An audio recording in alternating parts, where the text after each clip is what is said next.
Bismillahirrahmanirrahim. Elhamdülillahi Rabbil alemin. Və salatu və selamu alə əşrəfil ənbiyai vəl mürsəlin. Nəbiyyina Muhammedin və alə alihi və ashabihi əcmain. Rabbi şirahli sadri və yəssirli əmri və ahlul uqdətən min lisani yəfqahu qavli.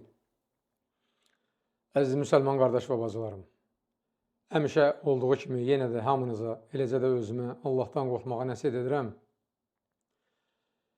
Bugün mən sizə gözəl sonluğa nail olmaq üçün ediləcək 5 dua barədə danışacağım.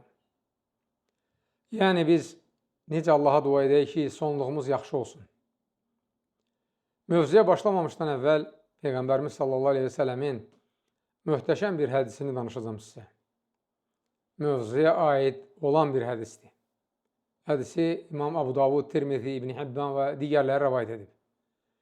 Diqqət edin, Rasulullah sallallahu aleyhi ve sellem buyurur ki, yalnız mömin adamla dostluq et və yalnız təqvalı olan insanlar, yəni Allahdan qorxan insanlar qoy sənin yeməyini yesin. Rasulullah sallallahu aleyhi ve sellem iki şeyi vurğulayır burada. Mömin adam möminlə dostluq etməlidir ömrünün sonuna kimi ki, sonluğu da yaxşı olsun. Allah qorusun fasiqlərlə, əyyaşlarla, zinakarlarla, qumarbazlarla, rüşvətxorlarla və s. Bir məclisdə ona ölüm gəlsə nə edəcək? Qiyamət günü onlarla bərabər həşr olunacaq. Həmçinin deyir ki, yeməyini də qoy ancaq Allahdan qorxanlar yesin. O müsəlmanlar ki, məclislər təşkil edir, xüsusilə də iftar məclisləri və s. Və ora Allahdan qorxmayan insanları dəvət edir. Onların qarnını doydurur.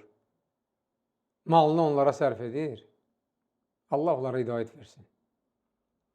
Onların axırı necə olacaq Allah bilir. Demək, o 5 dua Allahın və Peyğəmbərin sallallahu aleyhi ve sellem bizə öyrətdiyi dualardır. Bunlardan ikisi Quran-ı Kərimdədir, ayə olaraq. Biri İbrahim aleyhissalamın duasıdır. Biri Yusuf aleyhissalamın duasıdır. İbrahim aleyhissalam bizə öyrədir o duanı. Rabbi həblənə hukmən və alhiqnə bis salihin və cəllənə lisanə sıdqin fil əxirin və cəllənə min vərəfəti cənnətin nəim. Mən bunu cəm şəkildə deyim, İbrahim aleyhissalam bunu fərdi şəkildə dua edir. Ey Rəbbim bizə hikmət bəxş et, müdriklik bəxş et və bizi əməli salih qullarına qovuşdur. Sonra gələn nəsillər həmişə bizi gözəl xatirələrlə yad etsin deyə bizə gözəl ad qismət elə və bizi nəyim cənnətinin varislərindən et.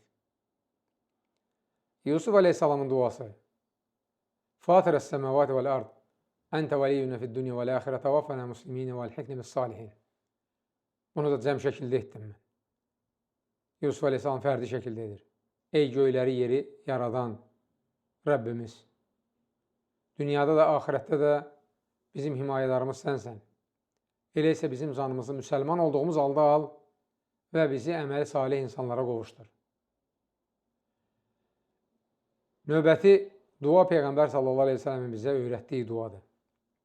Rasulullah sallallahu aleyhi ve sellemin son nəfəsində etdiyi dua Allahümmə əğfirli vərhamni və əlhiqni bir rafiqil ələ. Allahım məni bağışla, mənə rəhmət və məni uca dostlara qovuşdur. Peyğəmbərlərə, siddiqlərə, şəhidlərə, əməli salihlərə. Dördüncü dua Ömər ibn Xattab radiyallahu anh bizə öyrətdiyi duadır. Raşidi xəlifədir. Və onun etdiyi duanı Peyğəmbər sallallahu aleyhi ve sellem sünnə kimi, yəni sahabələr bunu etiraz etməyibsə, bu sünnə kimi qəbul olunur. Dua edib deyərdi, Allahümmə təvaffəni ma'al əbrar və la tuxallifni fil əşrar və əlhiqni bil əxyar. Allahım mənim canımı əməli salih dostlarımla bir yerdə olduğum halda al. Məni şər insanlardan uzaq elə və məni ən xeyirli insanlara qovuşdur. Və nəhayət sonuncu dua İbn Məsud radiyallahu anh etdiyi duadır. Peyğəmbər sallallahu aleyhi ve sellem bunu eşidəndə onu tərifləyir, təsdiqləyir və deyir ki, dua et, sənə istədiyin veriləcək. Mən də onun dua etdiyi kimi hamımız üçün dua edib deyirəm. Allahümmə innə nəsəlükə imanən lə yərtəd və nəimən lə yənfəd və murafaqətə nəbiyyükə Muhammedin sallallahu aleyhi və səlləm fi a'ləl cənnətil xuld. Allahım səndən dəyişməyən iman, tükənməyən neymətlər və Peyğəmbərin Muhammed sallallahu aleyhi və səlləm ilə bir yerdə ən uca cənnətdə olmağı diləyirik. Subhanəkallahumma və bihəmdik. Əşhədu ən la iləhə illə ənt. Əstəğfiruka və atubu ileyk.